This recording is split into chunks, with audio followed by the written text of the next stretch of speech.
السلام علیکم ویورز، ناظرین، آپ دیکھ رہے ہیں مطلوب وڑائچ آفیشیل اور میں مطلوب وڑائچ آپ سے مخاطب ہوں۔ جناب، آج ہم ہمارا ایک ذکر کریں گے ایک ایسے جانور کا یا ایک ایسے مویشی کا جسے پشو بھی بولتے ہیں، لیکن اس ذکر سے ہمارا مقصد کسی کی دل آزاری نہیں۔ میرا مطلب ہمارے خاص طور پہ ہمارے ہمسایہ، ہمارے گوانڈی بھارت کا یا کسی اور مذہب یا کسی مسلک یا کسی اور ادارے کا ہمارا اس سے کوئی دل آزاری مقصد نہیں۔ مقصد ہے اپنے دل کی آواز اس ترجمانی کے ساتھ لوگوں تک یہ پہنچانا کہ اصل میں یہ بات ہے کیا۔ آپ سوچ رہے ہوں گے ایسی بھی کیا بات ہے؟ ہاں، میں بات کر رہا ہوں مقدس گائے کی، جسے ہم گو ماتا کہتے ہیں۔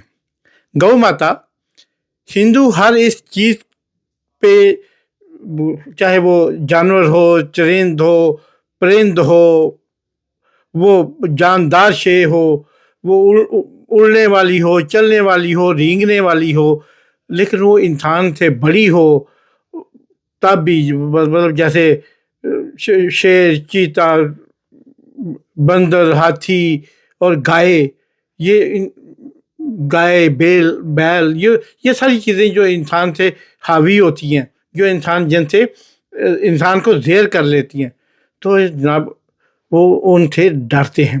لیکن ڈرنے کی بات جہاں تک ہے، وہ چوہے، نیولے اور سانپ سے بھی ڈرتے ہیں، اور انہیں بھی، اور جن سب چیزوں سے یہ ہمارے ہندو بھائی ایک انسانی فطرت کے لحاظ سے ڈرتے ہیں، ان کو پھر اپنا دیوتا مان لیتے ہیں، بھگوان مان لیتے ہیں۔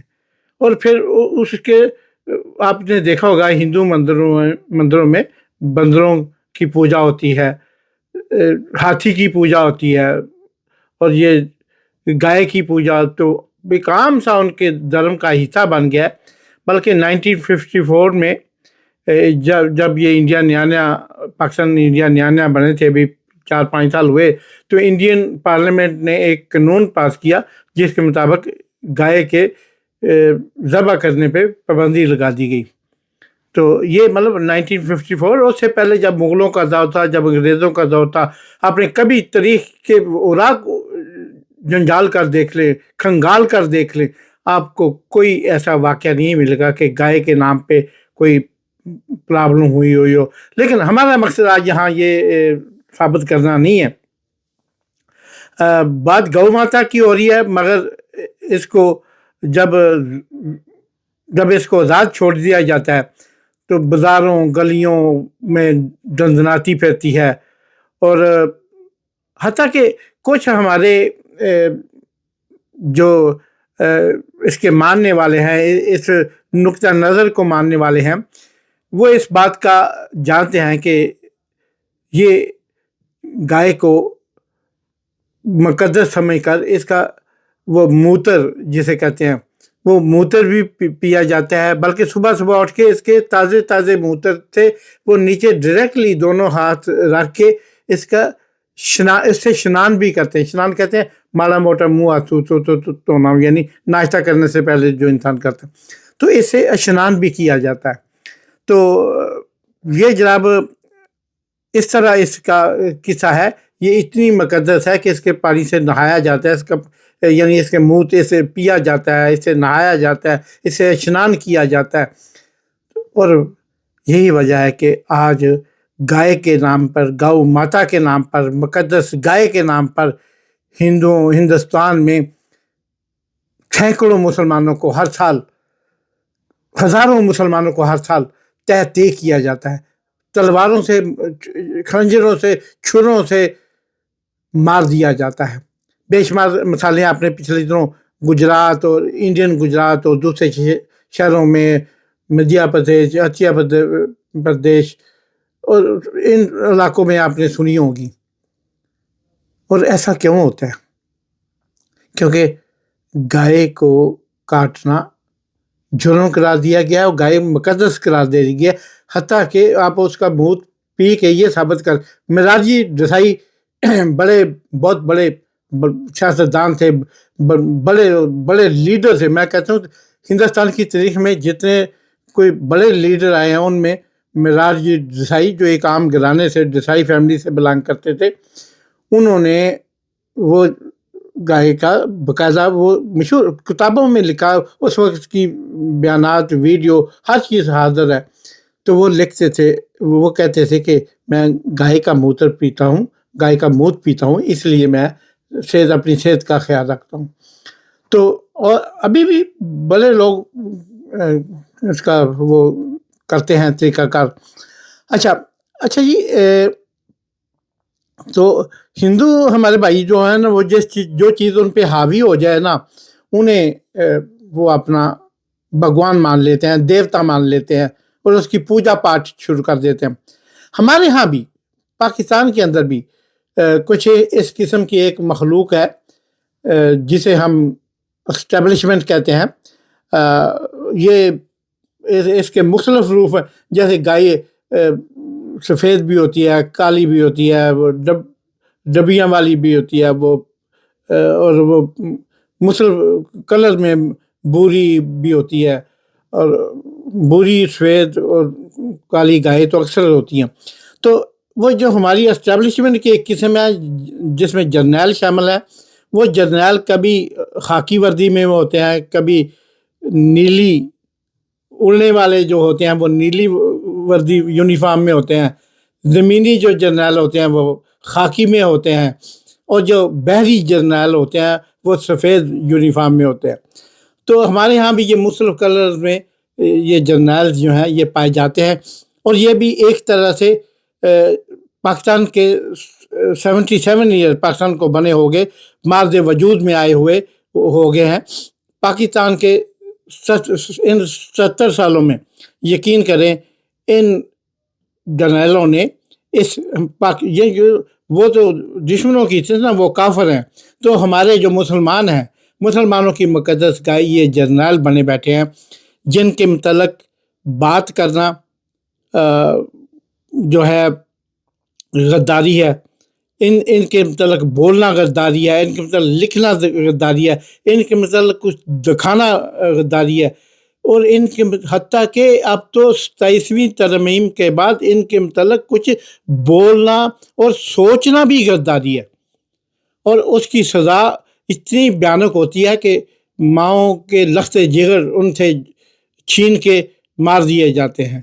بہنوں کے بھائی جو بہنوں کی آن ہوتے ہیں، بہنوں کا دوپٹہ ہوتے ہیں، وہ بھائی اٹھا کے گھروں سے لے جاتے ہیں ڈالوں میں بٹھا کر، اور پھر ان بے شمار سہاگنوں کے سہاگ اجاڑ دیے جاتے ہیں. اور یہی نہیں، ان کے گھر بار تباہ کر دیے جاتے ہیں، ان کے کاروبار تباہ کر دیے جاتے ہیں. آپ نے یاسمین راشد اور عالیہ حمزہ اور ریانہ ڈار اور بے شمار خواتین یہ ان کے ساتھ کیا کیا کرتے رہے. انہوں نے بیگم نصرت بھٹو کے ساتھ کیا کیا تھا، انہوں نے شہید محترمہ بینظیر بھٹو کے ساتھ کیا کیا تھا. یہ جو مقدس گائے جو پاکستان کی ہیں، یہ جو مقدس جرنیل مقدس گائے جو پاکستان کی ہیں، ان کو آپ وہ تو صرف مقدس ہے نا، یہ مقدس ترین ہے.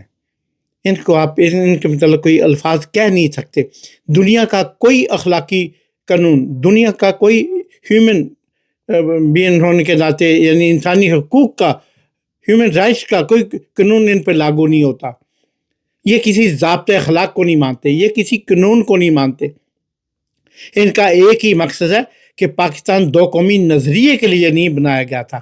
پاکستان اس لیے بنایا گیا تھا کہ ایک طرف جو ہے وہ ہندوستان ہوگا، اور ایک جو ہم جو ادھر کے باسی ہیں ہمیں فوج کی نگرانی میں دے دیا جائے گا، فوج کی تحویل میں دے دیا جائے گا. یہی وجہ ہے کہ آفیشیل یا نان آفیشیل اب تک پاکستان 70 سال میں سے تقریباً آپ کہہ لیں کہ 67 ایئر، یعنی 10 سال آپ مشکل کی ماڑی موٹی جمہوریت کو 2-4 سال پٹو صاحب دی کو 2-4 سال بی بی دی کو 2-4 سال نواز شریف وغیرہ دی. یہ بھی کنٹرول جمہوریت تھی. ان کی مرضی کے بغیر کوئی آ نہیں سکتا, کوئی جا نہیں سکتا, کوئی بیٹھ نہیں سکتا, کوئی اٹھ نہیں سکتا, کوئی لیٹ نہیں سکتا. ان کی مرضی کے بغیر ہوتا ہی کچھ نہیں ہے. تو پیارے ناظرین, یہاں میں چند جو ہے تقریری اقتصابات جو ہے ان کے جو چند نشریے جو ان کے متعلق پاکستان کے سیاستدانوں نے مختلف مواقع پہ ادا کیے, اور وہ آپ کو میں سنواتا ہوں. اس کے بعد ہم آگے کی بات کرتے ہیں. مزے والی بات یہ ہے کہ یہ بات اب کہاں جائے گی وہ پھر آگے چل کے دیکھتے ہیں. جنرل قمر جاوید باجوہ صاحب, آپ نے ہماری اچھی بھلی چلتی حکومت کو رخصت کروایا اور ملک و قوم کو اپنی خواہشات کی بھین چڑھایا. ممبران پارلیمنٹ کی خرید و فروخت, جس سے ہم عرصہ دراز سے جان چھڑا چکے تھے, دوبارہ آپ نے شروع کروائی. ججوں سے زور زبردستی سے فیصلے آپ نے لکھوائے. انصاف کرنے کے جرم میں جسٹس شوکت عزیز صدیقی اور قاضی فائز عیسیٰ کے خلاف تمام اقدامات آپ کے ایما پر کیے گئے. آپ نے الیکشنوں میں عوام کے انتخاب کو رد کر کے اپنی مرضی کا نااہل ٹولہ اس قوم پر مسلط کیا. نتیجے میں ہونے والی بربادی کے بھی آپ ہی ذمہ دار ہیں. جنرل باجوہ صاحب, جواب آپ کو ہی دینا پڑے گا. آپ کو دفاع کے لیے 250 ارب رکھا گیا ہے, جو بجٹ میں اس وقت ان کے ایلوکیشن ہوئی ہے, ان کے اوپر ان کا حق نہیں بنتا. لیکن آج بھی یہ پوری امپیونٹی کے ساتھ اپنا سینہ چوڑا کر کے ڈیفنس بجٹ کو کلیم کر رہے ہیں اور مانگ رہے ہیں قوم سے. قوم کی ہڈیوں سے گوشت تک جو ہے انہوں نے نچوڑ لیا. سب کیا ہے یہ صرف وہ جو بیچ میں ایک بارڈر آ گیا ہے, بس وہ یعنی کہ ایک بارڈر آیا, باقی تو آپ ہم اسی سوسائٹی کے ممبران ہیں. آپ ہم جو ہے وہ ایک ہی کلچر ہے, ایک ہی جو ہے وہ ہمارا جو ہے وہ بیک گراؤنڈ ہے. تو کھانا بھی اسی قسم کا آپ کھاتے ہیں, ہم بھی اسی قسم کا کھانا کھاتے ہیں. آلو گوشت آپ بھی کھاتے ہیں, آلو گوشت مجھے بھی بڑا پسند ہے. اس میں میں نے جو انڈین لیڈرز کو جو میں نے جن کا میں نے ذکر کیا ہے, میں نے ان کو بہت زیادہ اس میں کین پایا ہے. شاید اتنا کین میں بھی نہیں تھا, یا شاید کین تھا لیکن میں شاید ہچکچاتا تھا. اور میں نے یہاں خود کہا ہے, میں نے خود جب واجپئی صاحب نے اس بات کا گلہ کیا کہ جناب دیکھیں ایک طرف تو لاہور ڈکلیریشن ہو رہا ہے اور دوسری طرف جو ہے وہ کارگل کا وہ مس ایڈونچر کر کے میری پیٹھ پر چھرا گھونپا گیا, میں نے کہا اور میں نے کہا بالکل واجپئی صاحب ٹھیک کہتے ہیں, آپ بھی رب کہتے ہیں, ہم بھی رب کہتے ہیں. جس رب کو آپ رب کہتے ہیں ہم بھی اس کو رب کہتے ہیں, جس کو آپ رب کہتے ہیں ہم بھی اسی کو رب کہتے ہیں, جس کو آپ پوچھتے ہیں رب کو, اس کو ہم بھی پوچھتے ہیں. تو جناب, جیسا کہ آپ نے کچھ کلپس دیکھے, کچھ جس سے آپ کو یہ اندازہ ہوا ہوگا کہ پاکستان کی عوام کو, پاکستان کی اس وقت 2829 کروڑ عوام کو جس طرح انہوں نے اپنے نظام میں, اپنی ان ترمیم میں, اپنے کانسٹیٹیوشن میں جس طرح جکڑ کے رکھا ہوا ہے, اور جس طرح پاکستان کے عوام کو اس 2025 جیسے, یعنی اب 2026 چڑھنے کو تیار ہے, اور ہمیں ایک انہوں نے جکڑ کے رکھا ہوا ہے اور ہمیں یہ ہلنے نہیں دیتے. یہ پاکستان کا تقریباً 40% سے زائد بجٹ کھا جاتے ہیں. بالکل اطمینان رکھیں, اس سے زیادہ ہی جو یہ جو نقطہ ہے 40% سے زیادہ ہی ہوگا. میں تھوڑا سا جاہل عارفانہ سے وہ لے رہا ہوں نا, ذرا کام لے رہا ہوں. تو وہ جناب اس کے اوپر دوسرا یہ ہے کہ دنیا کے, پاکستان کے اندر ہر محکمے کا, وہ بینکنگ ہے, وہ ریلوے ہے, وہ خزانہ ہے, وہ کوئی بھی محکمہ ہے پاکستان کا, داخلہ ہے, خارجہ ہے, پاکستان کا کوئی بھی محکمہ ہے, اس کے اوپر ایک چیک اینڈ بیلنس آرڈر ہوتا ہے، ان کا آرڈر کروایا جاتا ہے، جبکہ اس مقدس محکمے کا، اس مقدس گائے کے جو محکمہ آپ کہہ لیں کہ چلاتا ہے، اس محکمے کا کوئی آرڈر نہیں ہے، اور آرڈر کرتا ہے بھی تو وہ جیسے کہتے ہیں کہ کوئی بندہ شیخ پاگل ہو گیا نا، دنیا کی چیزاں بھی اپنے نال سٹن لگ پیا۔ یہ جب آرڈر بھی کراتے ہیں تو اپنا ہی بندہ لگا کے اپنا ہی انہی کے مطلب کا وہ سارا کچھ جناب ٹھیک ہو جاتا ہے۔ تو اب 27ویں اور پھر ابھی آنے والی 28ویں پھر 29ویں، جب تک ان کا آپ ہاتھ روکیں گے نہیں، ترمیمیں آتی جائیں گی آتی جائیں گی آتی جائیں گی۔ یہ آپ کو برداشت کرنا ہوگا، اس لیے کہ آپ اس ملک میں پیدا ہوئے ہیں، اس کا کچھ نہ کچھ جزیہ تو آپ کو دینا پڑے گا، آپ کو اس کا ہرجانہ تو ادا کرنا ہوگا، کیونکہ آپ اس ملک میں پیدا ہوئے اور اس مقدس گائے کے ملک میں پیدا ہوئے۔ ارے مجھے یاد آیا ہندوؤں کی مقدس کتاب بگیا میں یہ پڑھنے کو ملتا ہے کہ اس کا ضرورت پڑے تو اس کا بلیدان کرو، یعنی اس کی قربانی کرو۔ اور جب ہمارے مسلمانوں کے میں بھی جو ہے حج کا جو ہے 5واں ستون جو مسلمانوں کا حج ہے، اس کا بھی یہ خاص نقطہ ہے کہ اللہ کی راہ میں قربان کرنا، یعنی ایک قربانی کرنا، بلیدان کرنا۔ ہندو میں اگر آپ اس کو سنسکرت میں بولے تو وہ بول سکتے ہیں، لفظوں سے کچھ نہیں ہوتا، معنوں سے ہوتا ہے، اس کے مطلب سے غرض ہوتی ہے۔ تو اب ان کا بھی جب تک آپ صحیح طرح ان کا بلیدان نہیں کریں گے، ان کو قربان نہیں کریں گے، تب تک یہ رکنے والے نہیں۔ اور یہی بات صرف جرنیلوں پہ ختم نہیں ہوتی، پاکستان کے ججز دیکھ لیں، آپ جسٹس منیر سے لے کے نظریہ ضرورت سے لے کے دیکھ لیں، کتنے جج آئے، آپ گنواتے جائیں، میں سنتا جاؤں گا، میں کہوں آپ سنتے جائیں گے، کتنے ججز ہیں،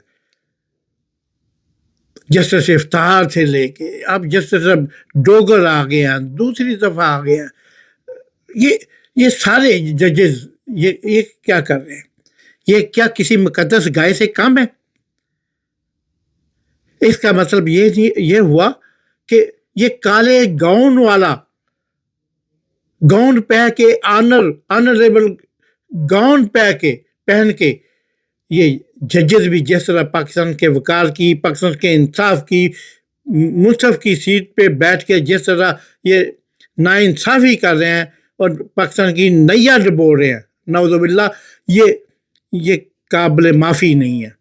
یہ گاؤن والی مقدس گائے بھی قابل معافی نہیں ہے۔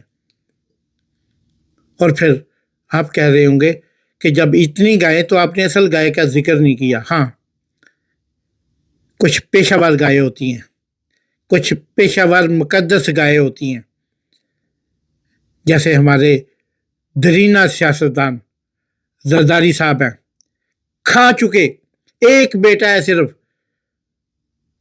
اولاد نرینہ میں، جو ان کو پتہ ہے اور سب کو پتہ ہے، باقی اللہ کا حال اللہ جانتا ہے، اور اس کے لیے اور کیا بنائیں گے؟ کتنے خرب ڈالر بنائیں گے، کتنے خربوں ہزاروں خرب روپیہ بنائیں گے، اور کتنا بنائیں گے؟